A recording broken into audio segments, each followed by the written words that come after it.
Hebat-hebat anak-anak kita itu. Iya. Dan dia terampil di masa siswa itu.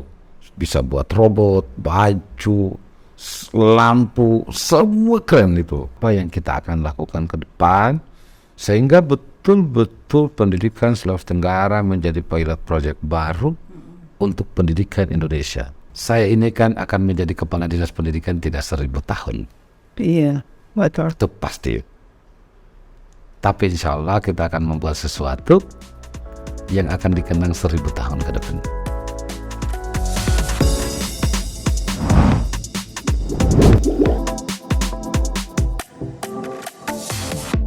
Assalamualaikum warahmatullahi wabarakatuh, pemirsa Kendari Info. Malam ini kita kedatangan seorang tamu yang banyak kita senter-senter, yang sudah lama kita senter-senter ya. Bapak Yusmin, Kepala Dinas Pendidikan dan Kebudayaan Sultra. Selamat malam, Bang. Malam. Bagaimana nih puasa hari ke? Sehat, puasa terus jalan. Masih juga ya? Masih kita kuat. Wajib hukum. Iya. Baik, Bapak Yusmin sebelum duduk di Dinas Pendidikan dan PDK, dia adalah Kabiro Kesra pada tahun 2022. Jadi pada dasarnya beliau menjabat Kepala Dinas Pendidikan dan Kebudayaan itu baru sekitar 2 bulan. 2 bulan ya. Tapi sejauh ini beliau nampaknya sudah mulai mengikuti ritme dan perkembangan dunia pendidikan di Sulawesi Tenggara. Nah, Bang Yusmin, menurut saya langsung bertanya nih ya, karena kita tadi sudah pemanasan ini. Ya, baik Bang Yusmin, menurut Abang, mungkin baru 2 bulan ya, tapi mungkin sudah ke berbagai kabupaten melihat perkembangan dunia pendidikan kita. Menurut Abang, apakah masih banyak yang harus dibenahi dalam dunia pendidikan Sulawesi Tenggara saat ini? Sebetulnya menurut saya ini kan keliling seluruh kabupaten, tinggal 3 kabupaten dari 17. Wah. Yang bertemu langsung dengan seluruh kepala sekolah. Oke. Pada prinsipnya sebetulnya dunia pendidikan kita berjalan baik-baik saja. Tetapi tentu ke depan ya, pikiran saya bahwa dia harus lebih melompat, lebih terbang itu pendidikan Sulawesi Tenggara, apalagi dengan kurikulum baru yang diluncurkan terakhir oleh Menteri Pendidikan tentang Merdeka Belajar.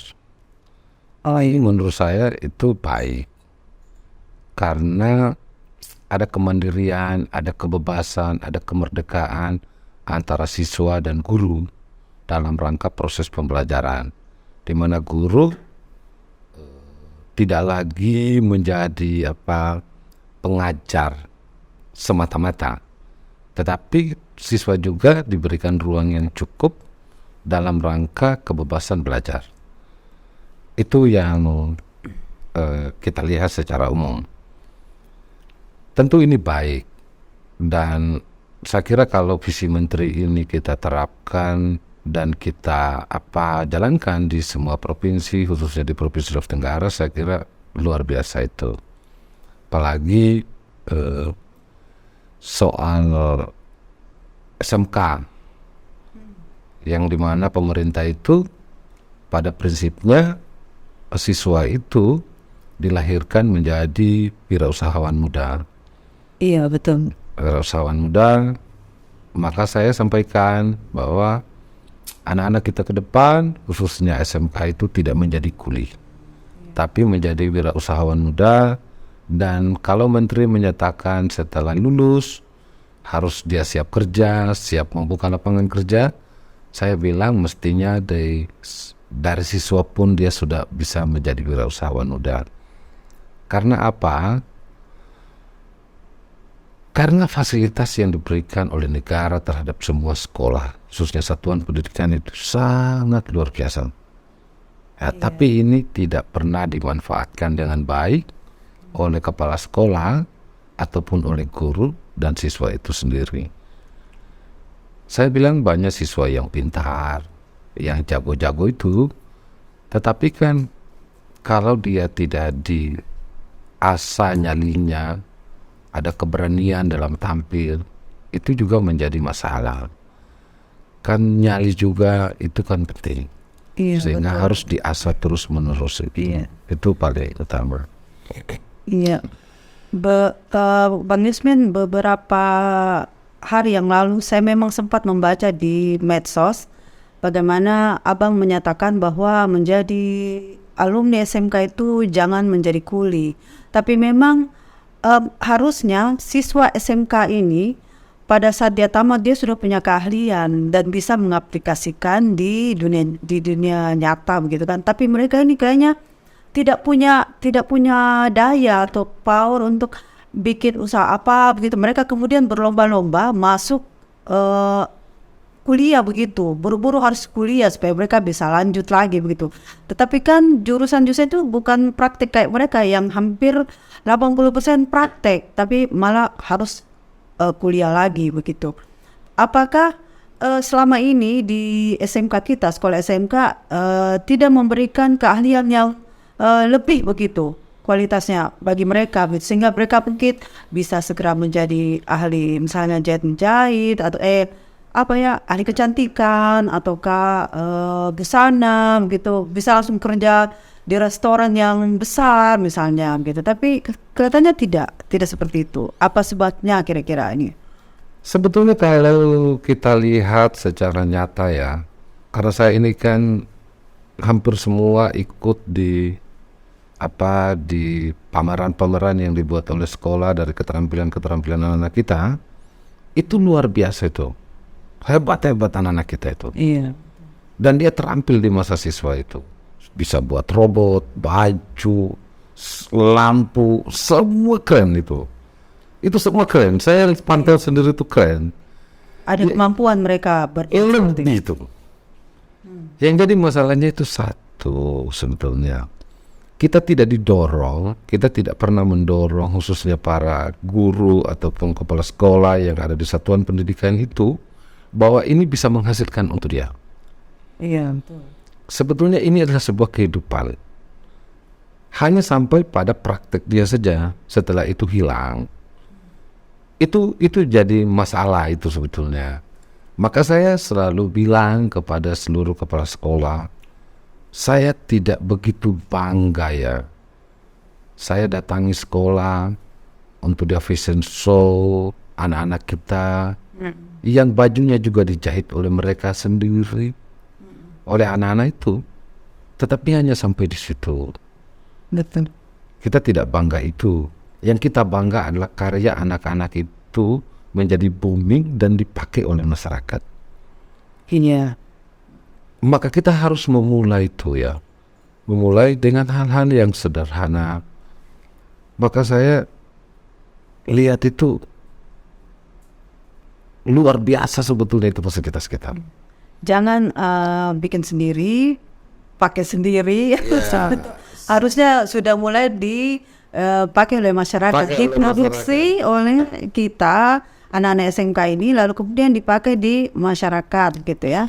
Maka saya akan bilang gini ya, saya sampaikan dan saya instruksikan kepada seluruh kepala-kepala sekolah SMK yang pusat keunggulan busana. Saya mulai dari hal yang kecil saja, dari busana itu ya.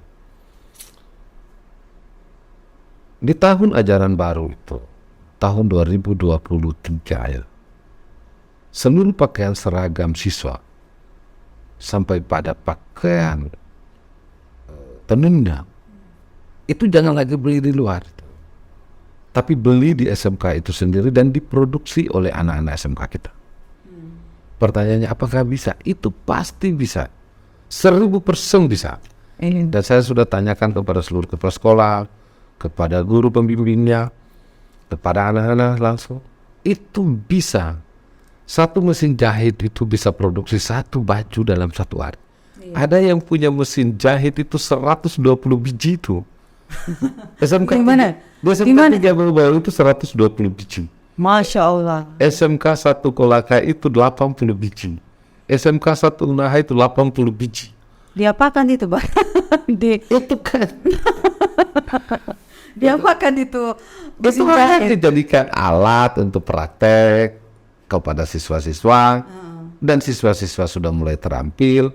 Mestinya keterampilan itu kan menjadi bernilai manfaat. Maka saya instruksikan bahwa seluruh kepala sekolah setiap kabupaten kota membeli baju seragam siswa itu di kabupaten kota masing-masing yang diproduksi oleh anak-anak SMK. Dan terakhir itu saya instruksikan kepada seluruh kepala sekolah SMK untuk menjahitkan baju gubernur Iya. yang dijahit oleh anak SMK, bukan gurunya. Untuk kemudian gubernur memakai baju itu di hari ulang tahun Sutra. Dan baju yang dipakai oleh gubernur, yang dipilih oleh gubernur dari kabupaten mana, dari anak SMK mana, itulah yang akan dipanggil oleh gubernur untuk mendampingi Pak Gubernur, supaya diberikan reward itu anak itu. Artinya harus kita berani tampilkan bahwa anak-anak itu sebetulnya bisa. Iya, karena selama ini yang baju pada saat ulang tahun Sultra mungkin yang desain itu desainer besar ya. Enggak Banyak mahal. Enggak perlu. Iya. Anak SMK kita kok hebat-hebat itu. Dan nanti satu saat ya teman-teman wartawan bisa lihat langsung tentang produk-produk anak SMK kita, mau kue, mau apa, keren semua itu. Iya, betul-betul. Hanya makanya inilah yang menjadi cara saya untuk ada keterlibatan daripada pengusaha, khusus pengusaha-pengusaha untuk mendorong itu. Saya bilang begini loh, silakan berkreasi kepala-kepala sekolah. Tidak ada modal sekolah, bisa kerjasama dengan UMKM yang lain, bisa kerjasama dengan HIKMI, bisa kerjasama dengan Kadin. Mungkin mereka stok kainnya nanti dijahitkan. Soal tentang apa hasilnya itu kan tergantung kesepakatan sekolah dengan fundingnya masing-masing. Iya, betul. Dan yang kedua adalah tentu kita ini kan sudah punya alumni. Iya. Kalau pesanan banyak, ya libatkan alumni SMK.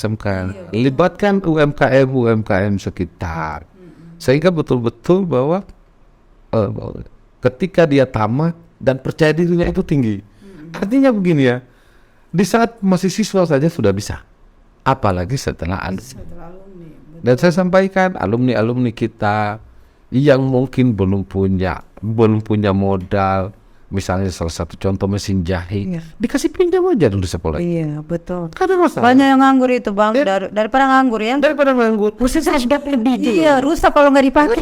Ya dikasih saja ke alumni, dikasih pinjam. Nanti setelah dia cukup modal, dia beli lagi mesin yang baru, dikembalikan kepada sekolah. Itu kan Bermanfaat ya. Saya bilang tanggung jawab kita sebagai pendidik itu kan bukan pada hanya sampai pada dia tamat. Dari SMK itu sudah selesai kita. Tetapi sepanjang zaman dia akan mengingat saya sekolah di situ. Kan itulah menjadi tanggung jawab sekolah. Maka saya bilang, saya juga tidak bangga anak-anak kita yang PKL, harus PKL di hotel yang berbintang-bintang itu, tapi dia menjadi tukang sapu, tukang perbaiki spray. Itu kan tidak keren itu. Iya, betul. Maka saya bilang ke depan saya akan intervensi PKL itu. Dan PKL-nya tidak perlu di yang besar-besar kok. Iya. Di UMKM kecil. Anak-anak kita diajari UMKM itu bagaimana pembubuhan, bagaimana pemasaran, kalau rumah makan bagaimana makanan menjadi higienis. Dan akhirnya dia menjadi bos. Kalau di hotel ya kan mestinya kau kerjasama dengan hotel. Bagaimana spraynya ditangani oleh SMK, bagaimana bantal gulingnya, hal-hal yang kecil saja yang kemudian itu bernilai manfaat. Dan yang paling penting satu ya, kenapa saya ke siswa, pasarnya siswa itu, jumlah siswa kita itu kurang lebih 120.000 siswa itu SMA, SMK, Sulawesi Tengah. 120.000. Kalau SMK, Bang? SMK itu kurang lebih sepertiga dari situ ya. Kan lebih banyak SMA. Iya, lebih banyak SMA. Nah, kenapa harus kita memulai dari SMK, tidak langsung ke masyarakat? Karena tentu masyarakat itu kan pilihannya banyak dengan butik. yang lebih rapi. Kalau anak-anak kita kan kalau kurang jahitan dikit lah, namanya juga sengkak. Iya kan, itu singkat. Dan juga yang memakai, paling penting itu yang memakai, karena ada efek. Karena pasti akan membangkitkan semangat baru terhadap anak-anak yang pakai baju itu, bahwa kenapa mereka bisa membuat baju yang menghasilkan uang, dan di sisi lain kenapa kita tidak membuat sesuatu yang juga menghasilkan yang sama. Bisa jadi buat yang lain.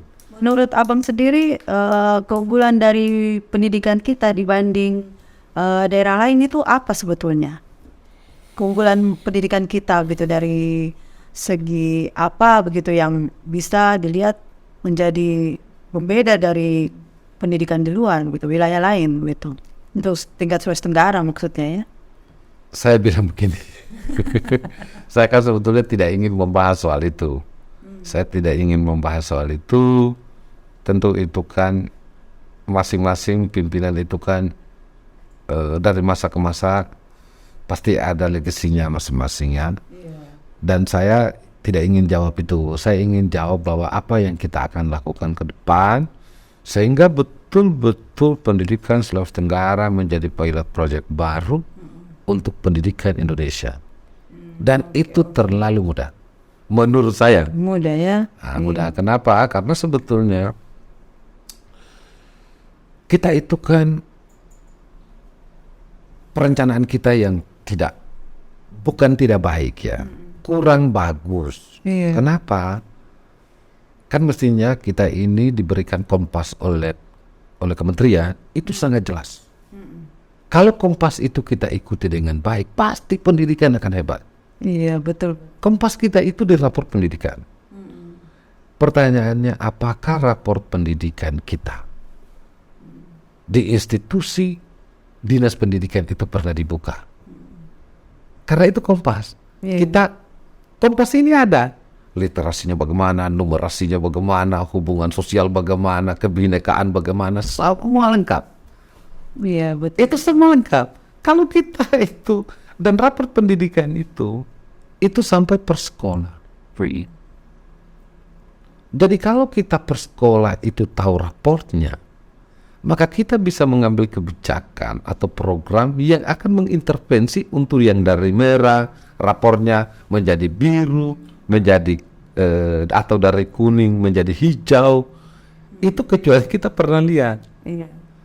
Kalau kita tidak maka saya sampaikan kepada teman-teman di dinas bahwa saya buru itu. Saya masuk, saya minta mana rapor pendidikan, dikasih rapor pendidikan. Saya bilang, saya mau minta per sekolah. Dan saya tahu itu rapornya per sekolah itu. Iya betul. Bagaimana kepemimpinan, kepala-kepala sekolahnya. Kepemimpinan, kenapa saya buat asesmen itu sebetulnya? Di rapor pendidikan kita, kepemimpinan sekolah itu bernilai merah itu. Raportnya merah. Merah ya? Merah, dan itu pasti merah. Dan itu merah, benar itu merah itu. Merah. Literasi kita merah. Numerasi merah. Maka ketika saya melihat itu, saya bilang ini harus ada gerakan cepat yang itu tidak terprogram dan tidak ada duitnya. Harus saya lakukan itu. Apa itu contoh? Saya instruksikan seluruh kepala sekolah khusus di Kota Kendari itu. Karena minat baca kita kurang, literasi rendah, maka saya buatkan roster per sekolah. Oh begitu ya. Dan perpustakaan itu diisi minimal dalam satu hari itu 400 siswa membaca. Iya. Setiap hari sekarang. Iya. Jadi memang dari awal saya ingin bertanya memang tentang hadirnya perpustakaan modern ini, apakah bisa menumbuhkan minat baca anak-anak gitu kan, di tengah gempuran medsos yang setiap hari kita antengin. Malah sudah pergi ke perpustakaan wilayah, tetapi pendidikan atau Pak Gubernur mulai membangun perpustakaan modern yang sangat-sangat bonafit. Tapi apa signifikan anak pergi belajar ke sana atau pergi membaca ke sana begitu? Bagaimana cara menumbuhkan sebetulnya ini? Mereka bisa ke sana membaca. Gini. Sebetulnya kalau kita mau jujur ya, kita mau jujur. Yang dilakukan oleh gubernur dengan membuat perpustakaan modern itu luar biasa. Iya, Buktinya betul. apa? Rapor pendidikan kita itu untuk literasi itu merah itu. Mm-mm. Itu merah. Iya. Sehingga dengan hadirnya perpustakaan, disitulah kita ruangnya sebagai pengambil kebijakan, dalam hal ini sebagai kepala dinas, ruang untuk membaca itu, orang-orang membaca itu kan ada kalangannya masing-masing. Iya. Masyarakat umum, siswa, mahasiswa, dan seterusnya. Karena saya berada di tingkatan siswa SMA, SMK, maka saya wajibkan seluruh kepala sekolah itu, dan saya buatkan jadwal per hari, 1, 2, 3 sekolah dalam hari ini, 3 sekolah Dijadwalkan hari ini. di tegas ya. Iya betul. Harus dipaksa Kan memang. harus dibaca. Iya, Dan, supaya terbiasa kan. dan terakhir kan, Iya. kepala perpustakaan itu mengeluh. Dan bilang kurangi sedikit siswa yang membaca. Saya bilang dalam hatiku, kamu kenapa orang datang membaca? Kau yang tingkatkan fasilitas betul. pelayananmu, bukan kau batasi orang membaca. Iya. Itu 400 orang minimal dalam satu hari. Dan saya masuk kurang lebih 3 hari 4 hari itu. 3 hari 4 hari saya sudah buat surat edaran untuk bagaimana meningkatkan, menumbuhkan daya baca daripada pelajar kita, dan akhirnya apa? Guru-guru itu kan mengajarnya di perpustakaan, jadinya. Keren ya? Iya, betul. Pakai AC lagi, Iya. betul. Buku-buku banyak. Digunakan ruang-ruangnya kan. Dan itu perpustakaan itu kan yang luar biasa itu. Sebetulnya Bang, idenya begini. Biasanya lantai bawah tuh itu kan ruangnya luas. Sudah Kenapa pernah di tidak? perpustakaan nggak? Iya, lantai bawahnya kan. Dan Sudah pernah di perpustakaan tidak? Iya. Maksud saya begini, kenapa tidak perpustakaan modern ini ada satu space tempat untuk digunakan menjadi ruang berekspresi, misalnya teater, temu penulis, harusnya kan ada ya ruang-ruang seperti itu. Iya. Jadi anak-anak itu bukan hanya kita paksa begitu masuk dijadwalkan, tapi mereka memang tertarik begitu, ada sesuatu minat di situ, misalnya mendongeng, ataukah berteater, baca puisi, kan bisa ya digunakan itu. Itu pasti bisa. Hanya yang jadi masalah itu adalah satu. Kapan dia pergi? Iya. Sekarang kita paksa dia pergi supaya dia lihat apa yang harus ditambah. Iya betul. Sekarang ini kita sudah mulai, ya kan? Ini kan sudah berjalan kurang lebih 2 bulan ya. Seluruh siswa SMA, SMK se-Kota Kendari. Oke. Nanti juga akan menjalar ini, saya akan menjadi kewajiban khusus kepada seluruh sekolah-sekolah yang ada perpustakaannya masing-masing di setiap wilayah. Ini adalah tantangan. Ini kita menjawab itu. Saya kan bilang begini, literasi guru, literasi siswa itu sangat rendah. Maka saya bilang di perubahan ini ya, mungkin Ibu Krisni kan penulis, ya. Iya. Saya akan buat kompetisi literasi guru se-Sulawesi Tenggara. Iya. Itu yang bagus sekali. Harus ada keren. Karena itu saya sudah ini lembaga juga. Saya ada media ya, nggak usah pernah sebut namanya ya. Nggak perlu datang sama saya. Saya bilang begini, saya bisa fasilitasi, kita kerjasama ya. Kita kerjasama karena bapak-bapak adalah media cetak. Kita kerjasama untuk bagaimana kita buat kompetisi untuk literasi guru se-Sulawesi Tenggara. Dan saya akan buat di Berwani. Dan literasi itu tidak dibatasi. Iya. Kan begitu? Iya, itu yang dibatasi. Yang bagus sekali.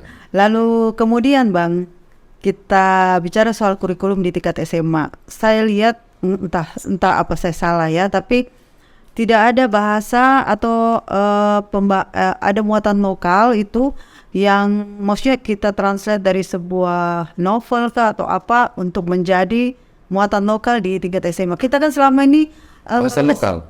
Bahasa Buton, iya. bahasa Tolagi gitu. Kan begini, selama ini kalau kita resensi, anak saya kan SMA kelas dia itu resensi novel dari luar, mereka ambil pilih-pilih. Makanya kadang dia itu mengambil novel saya. Lalu kemudian saya mau resensi, loh, tidak ada muatan lokalnya, tidak ada yang berbahasa, misalnya Buton, bahasa ini, kenapa kita tidak kembangkan? Padahal dengan begitu kan bisa tidak hilang bahasa daerah kita sebetulnya, karena anak-anak tertarik begitu kan. Saya kira itu masukannya, dan ini kan masukan. Artinya kita ini kan yang namanya muatan lokal itu kan sebetulnya kreativitas ya. Iya, kreativitas. Kreativitas, dan itu menjadi masukan. Tadi juga pentingnya, itu saya pikir itu nggak salah. Iya. Dan bisa menjadi kebijakan saya ke depan soal itu. Karena tadi juga kan saya buat MOU dengan Polda ya, soal tentang berlalu lintas. Arti berlalu lintas, dan itu menjadi wajib juga saya bilang, dan saya buat tadi saya sudah sampaikan sama di sambutan saya bahwa ini menjadi wajib hukumnya untuk menjadi satu mata pelajaran khusus. Betul. Kenapa? Karena anak-anak kita ini kan hampir 80% itu sudah membawa kendaraan sendiri. Hampir 80%. Termasuk saya, kasihan anakku. Benar nggak? Iya, betul. Maka tadi itu kan saya bawa sambutan di SMA Mendonga. Saya kasih berdiri siswa kan dihadiri oleh siswa ya.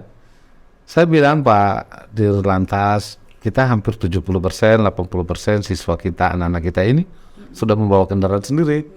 Karena kalau diantar jemput jauh, tambah sendiri. Saya suruh siswa untuk berdiri yang membawa kendaraan. Berdiri semua itu. Berdiri semua. Jadi coba bayangkan kalau itu mereka. Di SMA apa itu? SMA 4 tadi SMA 4 ya? Ya. Baru di situ tidak ada parkir. Saya kasih berdiri di depan seluruh undangan, termasuk daripada ke Dirlantas. Saya kasih berdiri, dan semua hampir berdiri. Itu artinya mereka ini kan menjadi pionir kita dalam rangka edukasi terhadap berlalu lintas yang benar. Karena 120.000 yang membawa kendaraan bermotor mempengaruhi orang tuanya. Jumlah penduduk kita kurang lebih hanya 2 jutaan lah ya. Yang dewasa itu ya. Dewasa. Kurang lebih hanya 2 juta. Itu kan berarti kalau anak-anak kita 120.000 ini membawa kendaraan, itu kan berpengaruh terhadap orang tuanya 2. Betul. Iya kan? Betul. Berarti kurang lebih sudah 600.000 orang yang tertib itu. Iya. Jadi tidak menjadi ugal-ugalan. Itu saya akan. Dan terakhir tadi saya diberikan penyerahan daripada modul ya oleh lalu lintas. Dan saya akan sampaikan itu, dan akan menjadi wajib hukumnya di semua sekolah. Dan saya bilang pengajarnya tidak perlu guru. Polisi juga boleh mengajar. Iya, betul. Karena ini kan merdeka belajar. Iya. Sebetulnya memang harus. Dan itu saran itu tadi. Iya. Pentingnya, penting. Saya pikir kita kaji dengan baik-baik. Karena saya ini kan gini ya. Saya lihat SMA Mendonga, SMA 1 khusus di Kota Kendari itu ya. Iya. Seolah-olah kita tidak, anak-anak kita tidak masuk di SMA Mendonga, SMA 1, seolah-olah tidak pintar dia. Iya, betul. Padahal biasa-biasa saja guna. Iya. Saya bilang sebetulnya tidak perlu SMA Mendonga, SMA 1, SMA 4 Kendari, SMA 1 Kendari, kepala sekolahnya begitu bangga bahwa anak-anak berprestasi. Enggak itu. Iya, betul. Itu dari genetiknya kok itu. Iya, betul. Ya kan? Genetiknya itu. Utamanya genetik itu, keberdasan. Kan yang ranking 1 di SMA Mendonga ikut Olimpiade dan seterusnya. Begitu juga SMA 1 Kendari, SMA 4 Kendari. Itu sebetulnya bukan karena dia siswa yang dari tidak tahu. Iya. Menjadi tahu, menjadi hebat. Itulah yang disebut guru hebat. Tapi kalau dari genetiknya, apanya yang kau hebat? Iya, betul. Memang dasarnya pintar kok. Iya. Maka saya bilang begini. Kebetulan SMA 12 ini kan SMA yang baru. Saya bilang SMA 12 yang di mana tuh? Yang di sini di apa? Ini yang di dekat kampus baru. Saya bilang kita jadikan SMA unggulan. Saya akan buat menjadi 9 kelas. Semua gurunya diseleksi dengan benar, diuji kompetensinya, dan juga begitu juga kepala sekolahnya, dan begitu juga siswanya. Nanti guru saya sudah bicara dengan ketua DPR. Iya. Pak Ketua, kalau kita butuh guru 50 guru dan menjadi guru-guru hebat yang mendidik anak-anak kita menjadi juara Olimpiade Sains, masuk di UGM, masuk di UI. Kan yang kita mau lihat ini kan adalah seberapa anak-anak kita yang dites. Tes apa istilahnya sekarang, SMPTN atau apa istilahnya? Ayo kan, berapa yang lolos di UI, berapa yang lolos di UGM, berapa lolos di ITB dan seterusnya. Itu kan kita mau uji. Iya. Ke depan itu kita harus punya target itu. Harus kita punya target dari 120.000 siswa kita yang tamat sekitar 60.000 atau 40.000 siswa kita yang tamat. Kita tidak perlu banyak. Iya, betul. Kita tidak perlu banyak. 200 orang saja yang masuk di UI, masuk di UGM, masuk di ITB dan seterusnya yang menjadi kita sudah hebat itu. Iya. Saya bilang apa ya? Saya tidak akan mampu untuk menjadikan mereka yang 120.000 ini untuk masuk di perguruan tinggi ternama itu. Tapi kita harus punya brand itu. Dan harus kita genjot itu. Akhirnya saya berkesimpulan bahwa SMA 12 ini karena SMA yang baru kelas 2. Belum ada kelas 3-nya ya, belum ada kelas 12-nya. Itu kita jadikan sebagai sekolah unggulan yang hanya terdiri dari 9 kelas. Nanti guru-gurunya itu kita seleksi dan kita berikan insentif tambahan. Kalau 50 guru itu ya, kita berikan insentif tambahan 2 juta per bulan untuk guru-guru yang mengajar di situ. Itu kan kecil banget itu untuk APBD kita. Kenapa sih? Dan Ketua DPR Gubernur setuju itu, Gubernur Sulawesi Tenggara setuju, dan Pak Gubernur sangat mendukung itu. Rasio guru dan muridnya belum terpenuhi ya? Gini ya, sebetulnya kalau kita mau jujur, saya ini kan membandingkan antara jumlah guru kita dengan jumlah siswa kita. Sebetulnya kita itu tidak kekurangan guru, bohong itu. Begitu ya? Yang salah itu adalah kita ini sebagai pengambil kebijakan dalam rangka penempatan guru. Satu guru itu saya hitung, saya bagi kemarin. Satu guru itu menangani 10 orang kok itu. Berarti cukup lah. Kita punya guru itu kan sekitar berapa ya? Hampir 25.000 itu ya. Sementara kita 120.000. Jadi hanya 8 orang satu Guru SMA, SMK. SMA SMK kan? Jadi kita sebetulnya tidak terlalu kekurangan guru. Termasuk yang honorer itu ya? Ada guru apa? P3K. P3K, iya. Dan juga ini kan sudah ditutupi oleh Pak Gubernur tentang SK kurang lebih 3.000 orang itu ya, yang semenjak Pak Gubernur menjadi gubernur langsung meng-SK-kan semua honorer untuk dengan SK gubernur. Akhirnya mereka terakhir ini kan lolos menjadi P3K itu. Karena tanpa SK gubernur nggak lolos itu. Karena syaratnya harus SK dari pemerintah daerah, dan gubernur kan sebelum ada P3K beliau sudah meng-SK-kan itu. Jadi yang honorer ini langsung masuk ke PT, otomatis atau harus dites? Ditarik dari dapodiknya, sebetulnya nggak tes. Ditarik dari dapodiknya, dari kebutuhan sekolah masing-masing tentang formasi program studi yang dibutuhkan oleh sekolah itu. Yang jadi keluhan sekarang kan banyak ya. Keluhannya satu adalah penempatan daripada P3K itu selalu tidak sesuai atau tidak di sekolah asalnya. Oh, tidak sesuai dengan penempatannya gitu. Iya. Yang salah itu sebetulnya bukan pemerintah pusat. Yang salah itu kepala sekolah. Kepala sekolah. Karena kepala sekolah itu tidak memperbaharui dapodiknya. Dia butuhkan program studi A. Tetapi di dapodiknya dia tidak nyatakan. Seolah-olah cukup itu. Jadi sebabnya itu Bang? Karena mereka tidak banyak mengerti itu. Kan rata-rata kepala-kepala sekolah kita, makanya saya instruksikan dari beberapa minggu yang lalu itu, akun kepala sekolah itu ya, kan semua ini akun belajar ID itu. Jadi semua buku, apa semua keren itu sebetulnya program pemerintah pusat sekarang. Tinggal download itu. Iya. Dan banyak guru-guru dan banyak siswa kita termasuk kepala sekolah itu karena banyak yang tidak pegang akunnya, dipegang oleh operator, banyak yang tidak aktivasi ulang itu. Dan maka saya instruksikan untuk aktivasi semua akun belajar ID-nya itu, dan saya berikan target minggu depan sudah selesai itu. Karena itu keren itu.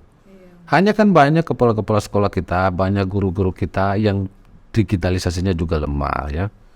Dan ini menjadi tantangan kita. Tidak boleh kita mundur kan? Iya. Baik, Bang Yusmin, kita kembali tentang membangun mental pelajar SMA. Nah, ini kemarin ada gonjang-ganjing bagaimana siswa yang perempuan pun gontok-gontokan begitu. Padahal mereka itu masih muda ya, masih pelajar. Lalu kemudian di-upload menjadi viral dan itu bahkan ada yang membuat konten gontok-gontokan tuh. Bagaimana tuh kita bisa mempersiapkan mereka atau tidak melakukan hal seperti itu, tapi lebih memperhatikan masa depan mereka. Seperti itu kan kesannya jadi bagaimana ya? Gitu. Kalau mungkin petarung yang membuat konten, ini kan biasa di sawah, di sekolah, mereka membuat konten perkelahian supaya viral gitu. Ya, itu kan mereka tentu hal begitu kan tidak baik, itu tidak baik lah. Saya kira itu tidak ada juga yang benarkan. Apa kurang pengawasan gurunya atau orang tuanya seperti apa tuh? Saya pikir ini kan pengawasan terhadap anak-anak kita itu kan juga tidak harus disalahkan kepada guru secara keseluruhan, karena waktunya juga guru kan terbatas hanya di sekolah. Dan inilah juga menjadi peran kita sebagai orang tua untuk melakukan pengawasan secara bersama-sama. Dan yang kedua adalah soal guru. Saya ini kan terus sekolah, saya pergi sidak terus itu. Kalau saya sidak ndak bilang-bilang toh, jangan di SMS datangin pasti masuk. Saya tanya siswanya mengajar atau tidak gurunya, tidak ada gurunya. Saya panggil kepala sekolahnya, kenapa kok tidak tegur kepala gurumu? Banyak hal lah saya kira ya. Iya. Dan ini kan menumbuhkan rasa bahwa guru itu harus bertanggung jawab. Iya, betul. Jangan merasa capek. Kalau merasa capek jangan jadi guru. Contoh saya, karena saya capek dan saya tidak tanggung jawabnya terlalu berat, ya saya tidak jadi guru. Oke, saya bilang harus jadi guru itu capek ya. Capek. Oke. Baik, ada pertanyaan titipan nih, Pak Kadis. Nah, ada pertanyaan titipan tentang biaya komite. Ada permintaan sumbangan dari beberapa sekolah. Kadang kan mengeluarkan sumbangan komite ke orang-orang tua ini. Lalu ada yang pertanyakan, dana bosnya kemana nih? Kenapa tetap ada sumbangan yang kadang juga dibilangnya sukarela tapi berkisar misalnya 250.000. Ya, beberapa orang mungkin menganggap itu murah begitu. Tapi beberapa orang sudah, apalagi kalau punya 3 anak sama-sama minta uang komite mana itu? Apa itu dibolehkan? Sebelum saya jawab itu ya, saya ingin menjelaskan dulu gini. Saya ini kan baru saya ini kan baru 2 bulan ya. Tanggal 2 saya dilantik ya. Belum 2 bulan ya. Amin.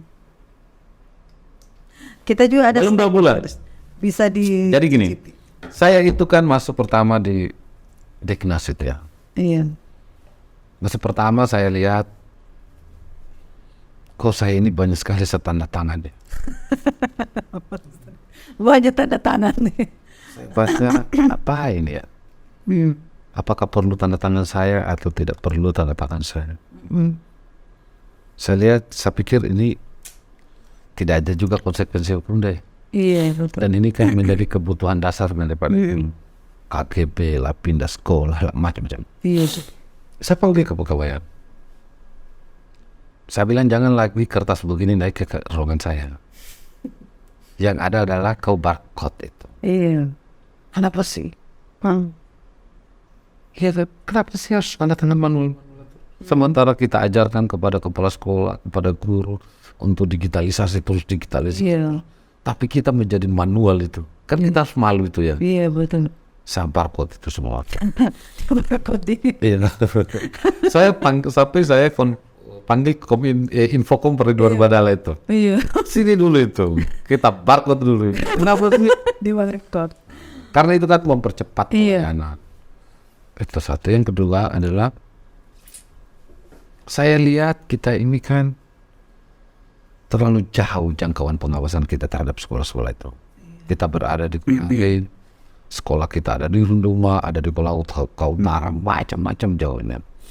Maka saya bilang begini, buatkan satu saya cara untuk bagaimana seluruh sekolah dan aktivitas sekolah saya bisa pantau dari ruangan ini.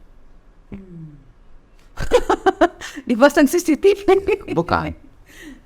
Maka saya bilang, saya utus semua staf saya ke Bandung untuk membuat sebuah common center ya, common center. Common center. Dan saya mau buat itu. Kayak lalu lintas. Luar biasa itu kalau ada itu. Dan itu pasti terjadi. Iya. Pasti terjadi. Dan itu kan hal yang luar biasa. Kita mau memantau itu semua. Dan itu sudah dari Bandung, sudah ada proposalnya. Tidak ada yang bolos sih. Insya Allah itu terjadi. Kita harus melompat. Saya bilang harus ada pembeda. Iya. Daripada. Memang harus ada gebrakan yang. Ada gebrakan. Yang bikin jantungan tuh. Saya tanya tadi sampai di mana kalian punya urusan. Dia bilang kita sudah 2 proposal yang masuk Pak, termasuk Universitas Sanuleo juga menawarkan diri, orang-orangnya bukan institusinya ya. Dan hal yang sama, saya bilang silakan dikaji untuk menjadi program kita ke depan dalam rangka mempermudah. Saya kan bilang begini, saya tidak senang kepala sekolah itu datang ke kantor saya hanya melaporkan dana BOS, dana DAK. Iya. Saya tidak senang itu. Yang saya senang adalah kepala sekolah datang melapor kepada saya bahwa siswanya juara 1 Olimpiade Sains begitu. Di mana begitu saya senang. Kalau hanya dapat laporan dana BOS, dana DAK itu kan hal-hal yang biasa. Tidak masuk akalku begitu. Tidak masuk akal. Sehingga saya berpikiran situ. Yang terakhir soal itu, saya pikir itu tidak ada masalah. Saya kemarin itu kan saya sudah dengar resminya itu sebetulnya. Iya betul. Saya tahu kepala sekolah mana itu. Saya tadi malam panggil. Saya panggil, termasuk saya panggil ombudsman. Saya bukan panggil ombudsman, sorry. Jangan sampai ombudsman tersinggung. Saya panggil Kamastri, saya diskusi dengan Kamastri di rumah saya. Saya bilang begini ya, saya mau tanya itu. Iya. Benar nggak yang dilakukan oleh kepala sekolah itu? Dan ada kepala sekolahnya. Iya. Saya juga diburu oleh wartawan itu tadi. Iya. Saya diburu tadi oleh wartawan itu kan. Saya tanya, Mas Tri benar kok. Sepanjang itu tidak ada paksaan. Yang kedua adalah tidak ada nominal. Iya, tidak ada nominal. Bukan karena tidak membayar itu kemudian hak-hak siswa kita itu menjadi hilang. Nah, mulai itu. Jadi benar. Oh ya.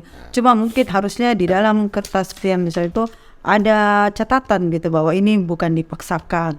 Memang harus. Iya. Enggak, saya lihat itu ada di HP gue itu. Saya bilang sebetulnya dana BOS itu kan dicantumkan ya. Dana BOS itu kan sudah terukur per siswa. Dan dana BOS itu ya paling penting ini. Iya. Jangan sampai berpikirnya dana BOS. Dana BOS itu tidak bisa membiayai yang apalagi bangunan di atas 10 juta. Kegiatan. Yang dibiayai apa? Kegiatan apa? Sebetulnya itu kan dana BOS itu bukunya. Hal-hal yang sudah diatur oleh makanya di dana BOS itu ada namanya alur kas. Iya. Yang dibuat oleh kepala sekolah secara online dan dipertanggungjawabkan. Jadi jangan berpikir bahwa dana BOS itu akan membangun sebuah gedung besar. Nggak ada itu. Dana BOS itu bisa membiayai kayak misalnya plafon rusak dan tidak bisa lebih daripada 10 juta. Oh, Masya Allah. Sekarang pertanyaannya begini, bagaimana kalau kebutuhan daripada sekolah itu 1 miliar? Iya.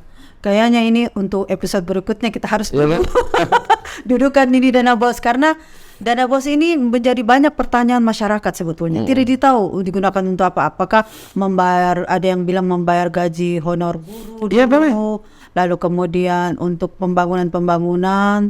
Padahal sebetulnya ada rangkaian pembangunan dari dana BOS ini yang sebetulnya tidak ditahu oleh masyarakat itu apa begitu kan? Makanya saya jawab sederhana itu ya. Kepala sekolah itu setelah menerima dana BOS, kan dana BOS itu kan per siswa itu. Iya. Itu ada alur kasnya. Ada alur kas. Yang itu dia dalam tahun itu membeli apa, menggunakan untuk apa. Misalnya beli buku, dari dana bosnya harus tidak bisa lebih daripada 20% buku. Ya kan kira-kira begitu. Iya. Membeli apa, memperbaiki apa, sudah ada alur kasnya. Mau gaji guru honorer berapa, ada alur kasnya. Jadi kalau kita bayangkan dana bos itu membiayai gedung besar seperti SMA di Kota Kendari, saya tahu lah itu SMA mana itu. Iya. Saya panggil kepala sekolahnya tadi malam itu. Tadi. Saya panggil, Luar biasa. saya panggil langsung karena saya diberi wartawan itu. Tadi juga wartawan datang ke kantor saya. Saya bilang sudahlah. Saya sudah tanya ya benar itu kalian pergi wawancari ombudsman. Kalau tadi malam itu bilang ombudsman salah, saya pecat juga tadi itu. Iya betul. Karena dia juga melakukan itu dan saya ingatkan. Kepala sekolah itu kan tidak otonom gitu ya. Jangan membuat gerakan tambahan yang bisa kau melanggar, akhirnya saya diburu. Tapi Betul. Dari 2 bulan sudah diburu wartawan. Tapi saya kira tidak. Dan dia juga pertanggungjawabkan dan termasuk dipanggil secara terbuka, transparan kepada seluruh orang tua siswa. Iya. Dan benar itu. Yang penting jangan ada paksaan. Jangan paksanya. Jangan sampai dia tidak membayar sumbangan sukarela, kemudian hak-hak siswa kita dalam proses belajar mengajar menjadi hilang. Itu tidak boleh. Oke. Kalau mampu membayar, kalau tidak tidak usah. Sebelum kita berakhir, saya minta pesan dan atau statement untuk masyarakat banyak. Pendidikan Sulawesi Tenggara ini tidak bisa saya urus sendiri. Harus ada keterlibatan dan kerjasama yang baik antara kepala sekolah, guru, komite, dan masyarakat yang lain. Karena kalau hanya berharap disayang sendiri bahwa seolah-olah dengan keberadaan saya akan berhasil sepenuhnya, tentu juga tidak. Saya juga butuh dukungan dari seluruh masyarakat Sulawesi Tenggara soal bagaimana pendidikan di Sulawesi Tenggara ini menjadi jauh lebih baik. Tapi satu hal yang paling penting saya bilang, saya ini kan akan menjadi kepala dinas pendidikan tidak 1000 tahun. Iya, betul. Itu pasti. Tapi insya Allah kita akan membuat sesuatu yang akan dikenang 1000 tahun ke depan.